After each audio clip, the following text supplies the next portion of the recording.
tonight we're really going to talk about the multiple design elements of public health campaigns and interventions.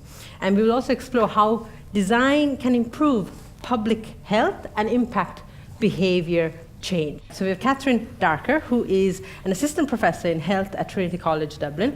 She is a health psychologist and has secured funding from the Health Research Board and the Irish Research Council and the Health Services Executive. Catherine, what intervention do you feel had the greatest impact on behaviour change, and how did you go about designing this intervention? We were the first group internationally to actually demonstrate that a chaotic opiate-dependent population could actually reduce their substance use. And we did that here in our city. And why do I think that one worked? Well, I think that one worked because of co-design. As I say, I just didn't sit in my office, and our colleagues didn't sit in our offices and decide that we were the experts. We went out into the clinics and we sat down with our draft intervention and we worked alongside the patients and the staff in order to make sure that it resonated with them. And then when it came time to deliver it, it really, really hit home.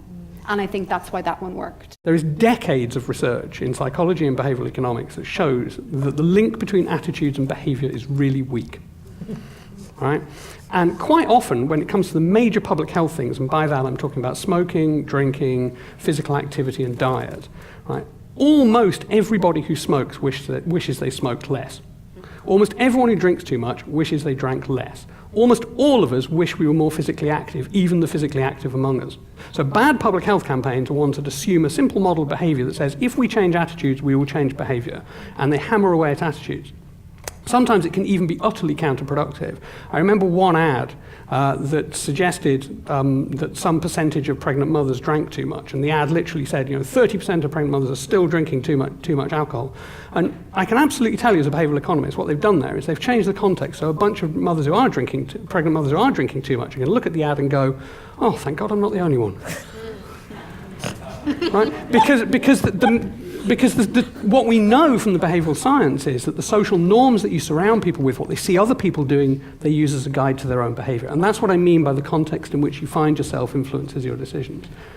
So that ad was designed to change attitudes. What it actually did was reinforce the opposite social norm. One example that I think hasn't shifted is breastfeeding rates. So in Ireland, we actually have very, very low breastfeeding rates compared to... Second lowest in the world. Yeah, second lowest in the world. Don't get me started.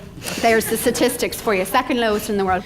But what's interesting is that a lot of the interventions around breastfeeding, in my opinion, target the wrong group. Okay. A lot of women will say that if they go to breastfeed in public, they feel that they can be stared at. They can be gossiped about. Some will even report that they can be verbally challenged on why are they doing that in public and what they're doing is disgusting and so on. So that, of course, then sends a message to that woman that this, they can't do that. They have to stop or limit breastfeeding in public with their baby.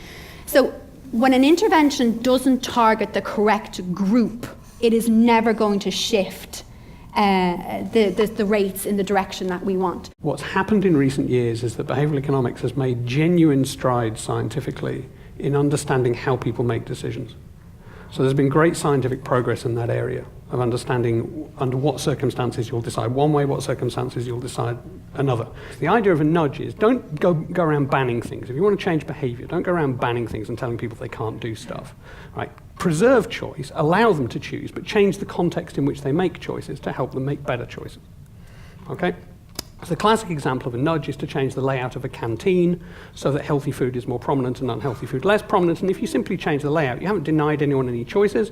If you want to go and get the breakfast roll, you can still go and get the breakfast roll. First of all, Frontend, we're a UX design consultancy. For some of the people who don't know what UX design is, it's a mixture of design and psychology. And I guess our clients approach us to solve problems around how people interact with technology, with products and with services. There is so much poor design in the healthcare sector, it's unbelievable. One of the things we noticed when we started working in healthcare for the first time was how low the bar was set from a user experience perspective. So things are designed to be safe, they're designed to be effective, but the healthcare sector is unique among all other sectors in that the customer always comes last. The patient is the person who's considered last in all of this. This is so depressing, we think folks. about We think about cost, we think about providers, we think about efficacy, we think about health outcomes, but we don't really think about how it feels to use this device. Roche products are fantastic. They're Swiss-German engineered, really well designed, really well made. But in terms of the end user experience, all of the problems that we found with this product, we found out in a number of very quick tests that we conducted with people by just watching them and listening to their problems.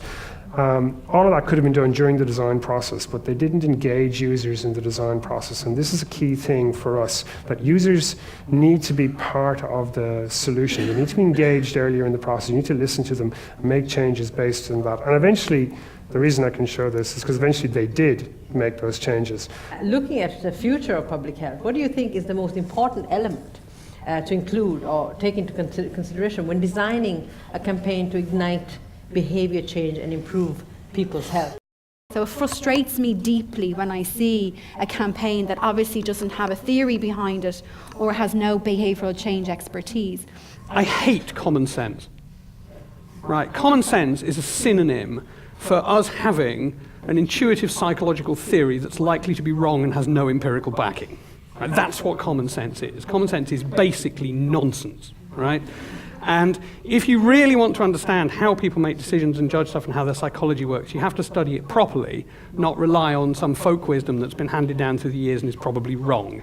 And far, far too much policy and public intervention is based on hunches and common sense that is wrong. And what we need is proper evidence on which to base stuff. And if we do that, what we will discover, as I've discovered through my scientific career, is that the way I make decisions is largely irrational, frequently dumb, and would be aided terrifically by people making it easier for me to make good decisions.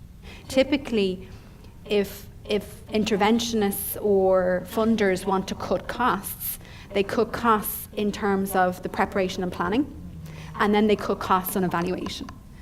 So, and that's a really bad idea, and they put all the money then into just the execution of it. I would advocate more user research, more research in general, and trialing of solutions before you implement the solution so that you can refine it and improve it.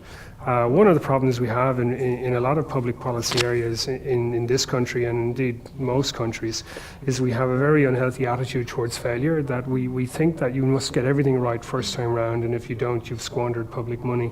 But what we've learned in the design world is that it's okay to fail. And actually, if you learn from failures, it's a very good way of creating good solutions. The point I'm making is that the commonsensical approach that says, well, look, what we've got to do if people have a poor attitude towards breastfeeding is start spending thousands of euros of public money putting up ads saying, hey, let's have a good attitude to breastfeeding, or look, breastfeeding is cool. Well, maybe, but the evidence suggests probably not, actually. There's probably much more cost-effective ways to go about trying to change people's environment so that that social norm changes.